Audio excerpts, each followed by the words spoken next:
Bienvenue sur mes escapades. Aujourd'hui, on part à fond les manettes à travers une cité qui semble sortie tout droit d'un conte médiéval, la cité de Carcassonne. Perchée sur son éperon rocheux, entourée de ses doubles remparts, elle a défié le temps, les guerres et même le tourisme de masse. Mais je vous promets, on va éviter les pièges. Alors, chaussez vos chaussures de marche, ouvrez grand vos yeux, on entre dans l'histoire. Pour comprendre cette merveille, il faut remonter très loin. Dès l'Antiquité, Carcassonne existait déjà comme un oppidum gaulois. Mais ce sont les Romains qui ont posé les premières pierres des fortifications que l'on admire encore aujourd'hui. Imaginez un peu, à chaque pierre, une histoire, un siège, un chevalier et parfois une rumeur de trésors cachés. Oui, rien que ça.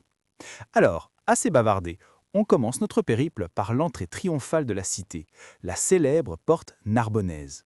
Suivez-moi, c'est par ici. C'est ici que tout commence, l'entrée principale, la plus majestueuse, la plus photographiée, et, soyons honnêtes, aussi la plus bondée en été. Aujourd'hui, le seul péage, c'est la horde de touristes et le glacier qui vend des cornets à 8 €. Moyen-Âge ou pas, faut bien survivre. La porte Narbonnaise, c'est l'entrée du pouvoir. Car après la croisade contre les Cathares, le roi de France, Saint-Louis, puis Philippe le Hardi, décide de fortifier la cité.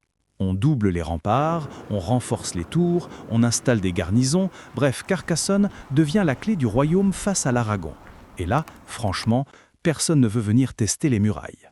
L'accès à la cité est gratuit. Oui, tu peux te promener librement dans les ruelles et sur les places sans rien payer. En revanche, le château comtal et les remparts intérieurs sont payants. Mais ça, on le garde pour une autre vidéo, promis. Si tu viens en voiture, je te conseille de te garer au parking P1 Cité. C'est le plus proche, mais aussi le plus cher, autour de 8 à 10 € la journée.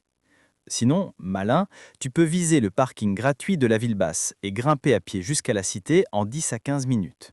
Petit conseil d'amis, évite de venir à midi pile, quand les quarts de touristes déversent leurs bataillons d'appareils photo. Le mieux, soit de bonne heure le matin, vers 9 h, ou en fin d'après-midi, quand la lumière est douce et que les remparts se teintent d'or. Et si tu veux des photos sans personne, faut se lever comme un moine bénédictin. Mais ça vaut le coup, crois-moi. Allez, on quitte la porte royale, on plonge dans les entrailles de la cité. Entre les tours, les venelles pavées et les échoppes médiévales, on va remonter le temps, sans machine, sans sortilège, juste avec nos pieds. Direction les remparts extérieurs. Ah, regarde-moi ça. Ces murs, ces tours, cette ligne de pierre qui s'étire à perte de vue. Ici, c'est le cœur battant de Carcassonne, les remparts extérieurs. Cette ceinture de pierre qui a résisté à tout, même au temps. On en compte 52 tours au total. Oui, 52, rien que ça. Et tu remarqueras quelque chose. Certaines sont rondes, d'autres carrées. Pourquoi? Les tours carrées datent des Romains, plus simples à construire, mais moins solides face aux projectiles. Les tours rondes, elles, sont médiévales, plus modernes, plus élégantes et surtout plus résistantes aux boulets et aux béliers. Et ce n'est pas tout. Carcassonne, c'est la seule cité en Europe avec une double enceinte complète. 2 murs parallèles, séparés par un vaste espace qu'on appelle les lys. À l'époque, c'était un piège mortel pour l'ennemi. On le laissait entrer dans ce couloir, et là, les archers tiraient des deux côtés. Une vraie souricière. Tu te dis peut-être, avec des murs pareils, personne n'a jamais osé attaquer. Eh bien si, mais très peu ont réussi. Et même Simon de Montfort, le grand croisé, a dû s'y reprendre à plusieurs fois. La cité, elle, a plié, mais n'a jamais vraiment rompu. Et puis, après des siècles d'abandon, la cité tombe en ruine. Jusqu'à ce qu'un certain Eugène Viollet-le-Duc arrive au XIXe siècle. Lui, c'est un peu le Spielberg du patrimoine. Il ne se contente pas de réparer, il met en scène. Entre 1844 et 1879, il redonne à Carcassonne son allure de forteresse médiévale. Mais attention, il laisse aussi sa touche personnelle, des toits en ardoise pointue, des créneaux bien droits, des tours toutes propres, presque trop. En réalité, au Moyen-Âge, les toits étaient en tuiles rouges, pas en ardoise. Mais bon, grâce à lui, la cité a retrouvé sa majesté. Sans Viollet-le-Duc, Carcassonne serait peut-être aujourd'hui un champ de ruines envahi par les herbes folles. Tu veux marcher sur les remparts? Bonne nouvelle, une partie du chemin de ronde est accessible gratuitement depuis la cité. Mais pour grimper sur les remparts supérieurs ou longer tout le parcours complet, il faut passer par le château Comtal. On en parlera dans une autre vidéo. Prends de bonnes chaussures. Les pavés, c'est beau, mais ça glisse. Et évite les sandales. Le Moyen-Âge, c'est pas fait pour les tongs.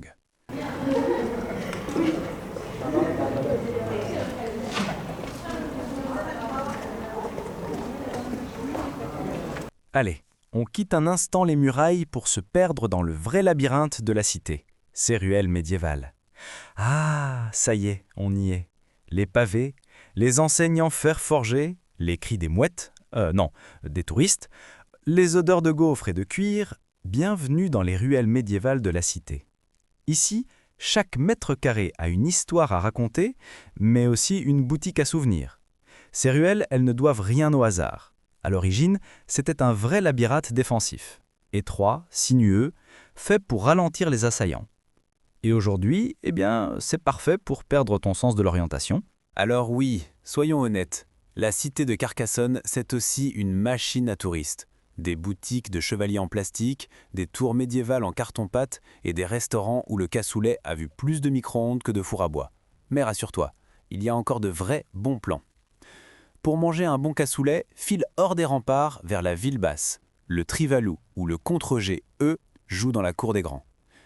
Et si tu veux une pause sutrée dans la cité, direction la place Marcoux. C'est la place principale, idéale pour un café en terrasse à l'ombre des platanes. Mais attention, ici, les prix grimpent plus vite que les tours du château. Ah, regarde-moi ça.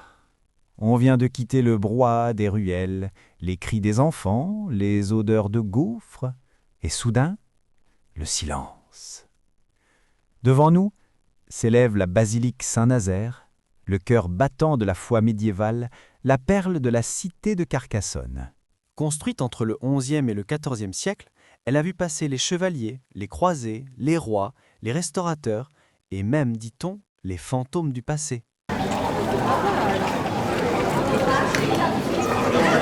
Et puis, il y a ces vitraux. Regarde, ils datent pour certains du XIIIe siècle, parmi les plus anciens du sud de la France. Le soleil les traverse et colore la pierre d'un arc-en-ciel vivant. Ici, la lumière devient prière.